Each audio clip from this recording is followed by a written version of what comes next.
House is not just an asset or a commodity. It is an emotional, big asset, and there's feelings behind it. Just like there is feelings in going to get married versus going to get divorced. And those emotions will make you do crazy things on both sides of the coin. Yeah. So I remember the very first attorney job I interviewed for when I was looking to be a divorce lawyer.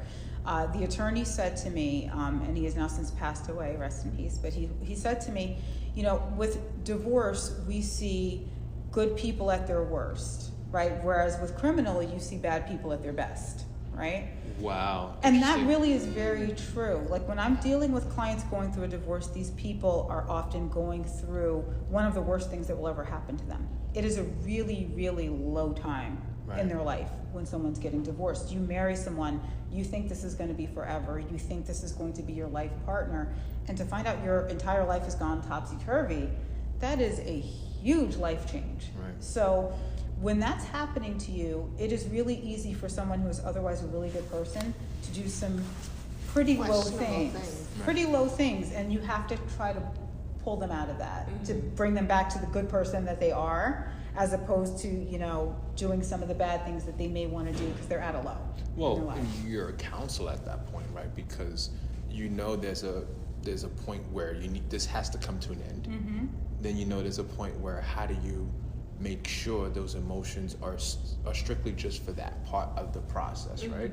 Yeah. Where, especially when you have kids, like we don't want this to happen because of this. We don't want that to happen because of this, right? So there's so many moving parts, and you sometimes have to sit there and take it all in and say, okay, how do I make sure that what I'm giving them is everything that they're looking for? Because I want them to win as much as the other side. I mean, you may not agree with the other side, but the fact is, you want everybody to, you have to think of your client's interest. Right. You're your best interest, but you just don't want no issues like thinking about putting certain things in the toilet or or the bedroom or anything. The thing crazy about it is that nobody really wins in divorce. No. There's no such thing. No. So when a client comes to me and says, I need to win, I have to disabuse them of that. I say, you're not going to win. There's no winning. Right. The only thing that we can do is we can set goals about what is important to you, and I can do my best to help you achieve those goals. So I've learned over time, in one of the very first meetings I have with clients, it is, you need to tell me the one thing that you need to make happen.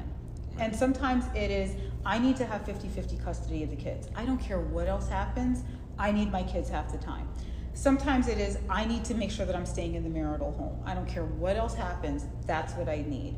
And then we can work towards, well, what are you willing to give up to make that happen? Because you're not going to win 100%. Compromise. Right? So if I can get you that house, are you willing to say, okay, well, I'm staying in the house, but as a result of me staying in the house, maybe I'm not getting as much alimony. Are you willing to do that?